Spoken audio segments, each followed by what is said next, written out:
ئەچینە قەزای کفری کە دوێنێ 21 شوبات سێهەمین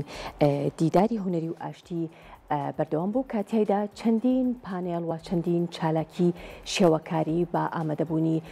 ژمارێکی زۆر لە شێوەکاران و لە شانۆکاران تێدا ئامادەبوون بگومان جگە لە چەندین چالاکی جۆرە و جۆر کە چالاکیەکان زیاتر پەیوەستنی یاخود پەیوەندیان بە هونەری شێوەکاری و هەروەها بە هونەری شانۆ هەیە و بە ئامادەبوونی وەکو ئاماژەم پێکرد کۆمەڵێکی زۆر یاخود ژمارێکی زۆر لە هونەرمەندانی شێوەکار و هەروەها لە شانۆکاران کە چەندین پانێڵ و دیبەیتی هونەری تادا سازکراوە بێگومان زۆر بەڕێز شیراز عەزیز لە قەزای کفریەوە کە بەڕێزیان شێوەکارن ڕاستەوخۆ لەگەڵ منن ئەم کاتت باش سڵاوت لێبێ سڵاوتان لێبێ زۆر سوپاس بۆ ئێوەی عەزیز سوپاس بۆم دەرفەتە کە هەمیشە پاڵپشت بوونە بۆ کۆڕ و دیدار و فستیڤاڵەکانی سەر بە هونەری شێوەکاری بێت چ شانۆ بێت چ سینەما بێت دەستی ئێوەش خۆش بێت. زۆر باشە کاک شیراز ئەمڕۆ دووەم ڕۆژی سازکردنی ئەو دیدارەیە چالاکیەکانی ئەمڕۆ چۆن بەڕێوە چوون و چالاکیەکان چی بوون؟ وەڵا خۆم وەکو میوانیان فستیڤاڵە وەکو وەرکشۆپێک کە لەم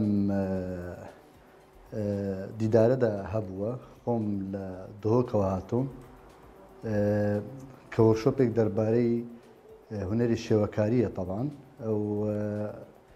زیاتر ئەو وەرکشۆپەش لەسەر تەدەفەق ذهنی ئیشمان کردووە ئەمڕۆ بۆ ماوەی 4 ڕۆژ ئەمڕۆ نمایشەکان کرا طبعاً وەکو دیدار ئەگەر من باسی بکەم طبعاً گرنگیەکی زۆر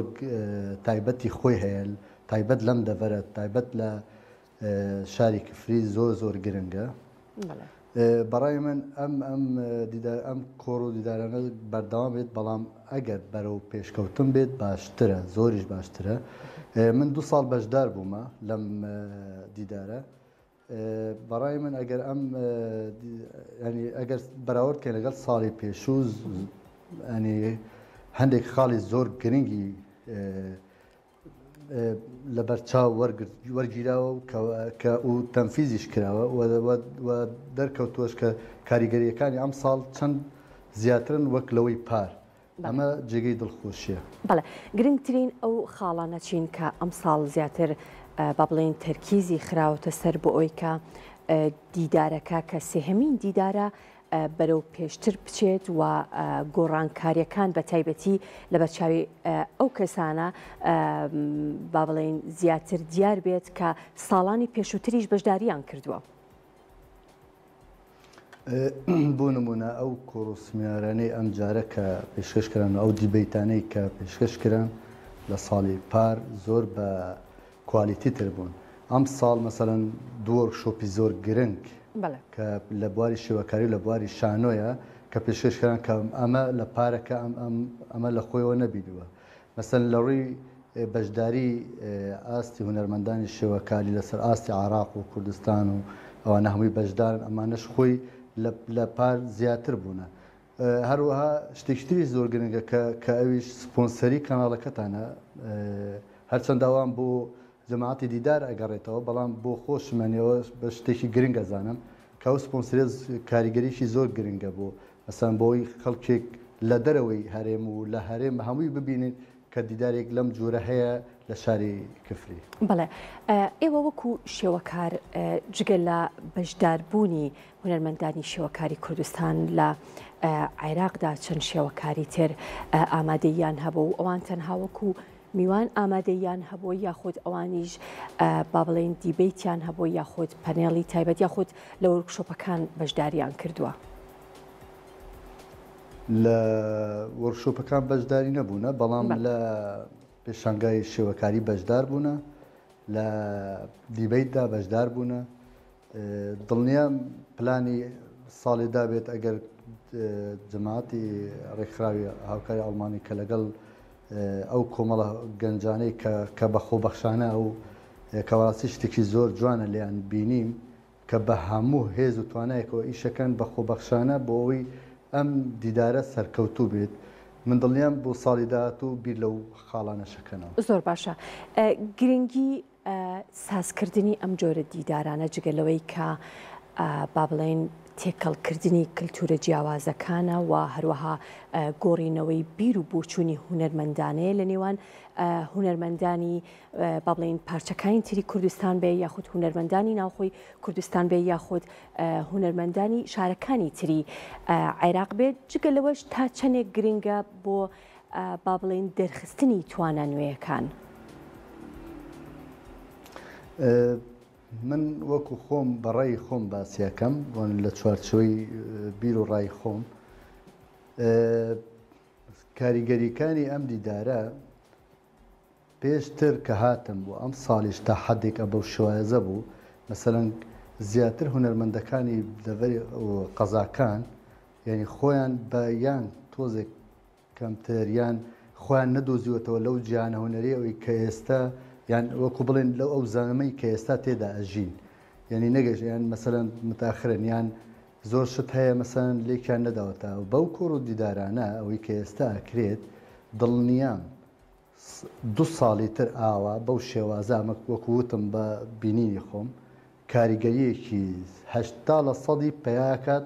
کە خۆیان تێدا دۆزنەوە کامەش زۆر گرنگە زۆر گرنگە یەکێک لە خاڵە گرنگەکان کە لەو شۆپە کارمە لەسەر کردبوو ئەم خاڵەیە. بەڵێ وەرکشۆپەکان تەنها با بڵێن وەرکشۆپی ئاسایی بۆ یاخود لە دوای تەوابوونی وەرکشۆپەکان ئەو بابەتانە یاخود ئەو کارانەی کە لە کاتی وەرکشۆپەکە کاری لەسەرەکەن دوایی نمایشەکەن یاخود وەک پێشانگایەکی شێوەکاری لێ دێت کە لە کۆتایی دیدارەکەیان نمایشی بکەن.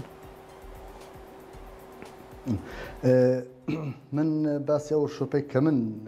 سەرپەرشتیمە کرد من ئەتوانم باسی ئەو چوارچەوە بیکەم ئەو شۆپەی کە ئێمە دامان نابوو ڕاستە دامان نەبوو لە ژێر ناوی هونەر و ئاشتی بەڵام ئەو پلانێک کە من دام نابوو پلانی تەدەفق ذهنی بوو یعنی ئەو کەسێک کە بەشدارە بێت لە هەموو ڕێیەکەوە ئەو تەدەفقە ئەبێ لە لای پێیا بێت بۆ نمونە ئەو بەعاریبی بنازان بە کوردی ئەبێتە وەکو چۆن تەقینەوەی مێشک کە ئەو تەڕاکوماتانەی کە لە ناو ناخیا هەیە لە ناو مێشکایە و پێشێستا ئەبێ هەمووی دەربکرێت شتێکی نوێ بێتە ناوەوەی اینجا پێشکەش بە بینەرێک بکات کە لە ڕۆی فۆرمەوە لە ڕۆی شکل عفو لە ڕووی مەسان ڕەنگەوە لە ڕووی بابەتەوە لە ڕووی فەلسفەی خۆی تایبەت بە خۆیەوە کە هەمووی ڕەبتی بە خۆیەوە هەبێت پێ ئەوترێت لەحظەتە دیراک ئەو کاتێک کە تو هەست پێەکەی کە هەست بە چیەکەی تۆ بتوانانی دای ڕێژی کە خەڵکێک ببینیت مەسەلەن ژینگە کاریگەری هەیە بۆ نمونە هەندێک بابەت هەیە کاریگەری خۆیان تایبەتیان هەیە چۆن ئەوە ئەیخەیتە قاڵبێکەوە کە بە شێوازێکی نوێ پێشکەشی خەڵک بێت کە خەڵک پێشتر نەیبینی بێت کە ببێتە مڵکێک هەم بۆ خۆی هەم بۆ شارەکەی هەم بۆ وڵاتەکەی بەگشتی من ئێمە لەسەر ئەو حاڵەتانە مەشهورە تۆزێک قورسە هەتا هەزمیەکەن تۆزێک قورسە بەڵام لە دوای دو-سێ ساڵی تر کاریگەری 100% پێیا بێت و ئەوەی مەسەلەن نەگاتە ئەو خاڵەنێ ئەوەی ئێستا کێمایکەین زەمنەکە بەجیانێڵیت و ئەوان لە دواوەیان دێن. بەڵێ ئەمە یەکەمین ساڵە لەم دیدارەیە وەرکشۆپ ساز بکرێت پێشتر با بڵێن دیدارەکانی تر هیچ وەرکشۆپێک ساز نەکراوە تۆ ئاماژە بەواقعی کە ڕەنگە لە چەند ساڵی داهاتوودا کە با بڵێن دیداری تری لەم شێوەیە سازەکرێت با بڵێن ئەنجامەکەی زیاتر بەڕوونی ببینرێت.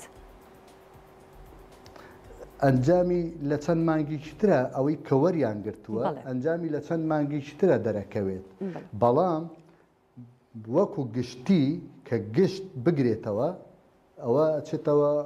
بۆ چەند ساڵێکی تر چونکە هەزمی هەموو بابەتەکان بە چەند مانگێک ناکرێت ئەبێ وردە وردە بڕۆی چونکە ڕەبتی بە حسەوە هەیە خەڵکێکی ئاساییش بە عەقلەوە سەیری ئەو بابەتانەوەکەن تا مەسەلەن زۆر جارە جیاوازە مەسەلەن خەڵکێک کە نەخبەویە دێت سەیرەکە دەڵێت چۆن گەیشتی بەو قۆناغا تێگەشتنێکی تایبەتی هەیە بەڵام خەڵکێکی ئاسایی هەیە دێتن ئەڵێت ئەمە چییە تێناگەم یعنی جیاوازی هەیە بەڵام چەند ساڵێکتر ئەمانە هەمویان خۆیان تێدا دۆزنەوە چ لە بواری هونەری شێوەکاری بیت یان شانۆ بیت یان سینەما بیت ئەوە یعنی کە ئەڵێن تەدەفقدەنی لە هەموو ڕێیەکەوە نەک تەنها لە شێوەکاریە بەڵام ئەوەی من کە کردومە لەگەڵیانە لە ڕووی شێوەکاریە. بەڵێ ئەوەندەی کە زانیاریت هەبێت هیچ هەمە ئاهەنگیەک یاخود هیچ کارێکی هاوبەش هەیە لە نێوان هونەرمەندانی شان و شێوەکار لەناو ئەم دیدارە؟ بەدڵنیاییەوە من ئەمێ باسی حاڵەتێکی تایبەت بکەم لەم شارە کە وەکو خۆم پێتان و من خەڵکی دۆکەم ئەو ڕۆحیەتەی کە لە نێوانیانە هەیە بەڕاستی جێگەی ڕێزە چونکە ئەمە لە هەموو شوێنێک نییە و نابینرێت من لە زۆر شوێن کە بەشدار بوومە لە زۆربەی فیستیڤالەکانش کە بەو شێوەیە نەمبینیوە کە بەڕاستی و هەمویانیش بەخۆبەخشانە جێگەی سەرسوورمانە و جێگەی ڕێزە ینی سوپاسی من لێرەوە سوپاسی ئەو ڕۆحیەتە ئەەکەم ئەو ڕۆحیەتە جوانە کە وایان لە ئێمەش کرد کە ئێمەش بەو شێوازە لەگەڵیان بین. بەڵێ دەستەکانت خۆش بێت